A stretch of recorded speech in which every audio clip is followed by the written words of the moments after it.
Adelaide টেস্টের প্রথম দিনে 10 ওভার বল করেও কোনো উইকেটের দেখা পেলেন না। তবে চর্চা, ঠাট্টা এবং বিতর্কের কেন্দ্রবিন্দুতেই থাকলেন ভারতীয় পেসার মোহাম্মদ সিরাজ।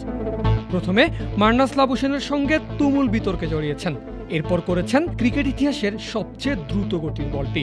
কিন্তু সেই গতির জন্যই এখন হচ্ছেন সোশ্যাল মিডিয়াতে ঠাট্টার শিকার।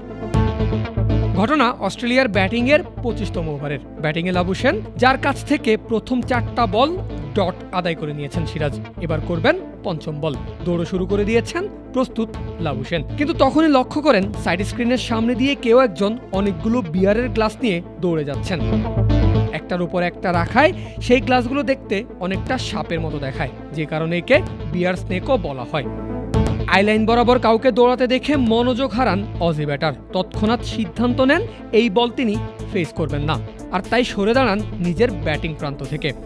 অন্যদিকে লাবুশেন জায়গা ছেড়ে দিতে দিতে বল ডেলিভারির সময় হয়ে এসেছে মোহাম্মদ সিরাজের। কিন্তু শেষ মুহূর্তে এমনটা ঘটতে দেখে মেজাজি হারিয়ে বসেন ভারতীয় পেসার। ওভারের 5ম বল ডেলিভারি করতে না পারলেও ঠিকই লাবুশেনের দিকে থ্রো করেছেন বল। সেই সঙ্গে মেজাজ হারানো সিরাজ মুখেও কিছু শব্দ উচ্চারণ করেছেন। বলার অপেক্ষা রাখে না শব্দগুলো যে অজি ব্যাটারকে উদ্দেশ্য করেই বলেছেন। যদিও লাবুশেন হাত দিয়ে ইশারা করে জানিয়েছেন ঠিক কী কারণে তিনি এমনটা করতে বাধ্য হয়েছেন, কিন্তু তাতেও খুব কমেনি ভারতীয় পেসারের। বছর শেষের খুশি নগদে হবে বেশি। নগদ পেমেন্টে নির্দিষ্ট ক্যাটাগরির কেনাকাটায় 300 টাকা পর্যন্ত ক্যাশব্যাক। যাই হোক, নিজের দিকে বল ছুঁড়ে মারলেও সিরাজকে উদ্দেশ্য করে কিছুই বলেননি লাবুশেন, কারণ জবাবটা তার ব্যাটে দিয়েছে ঠিক পরের বলেই। আউটসাইড অফে শর্ট অফ লেন্থ ডেলিভারি সিরাজের। বলটাকে নিখুঁতভাবে কাট করে অজি ব্যাটার আদায় করে নিয়েছেন 4 রানের বাউন্ডারি। কিন্তু সিরাজও কম যান না, ঘুরে দাঁড়িয়েছেন ঠিক পরের বলেই।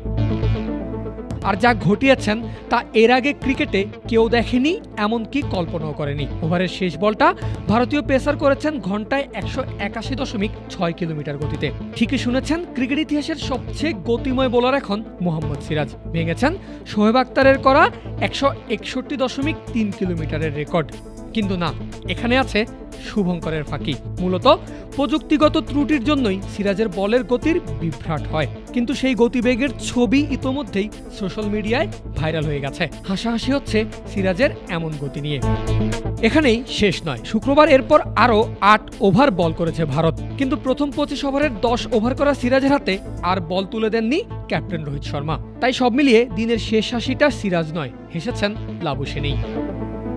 পারভেজ আল হাসান, ক্রিক ফ্রেন্জি।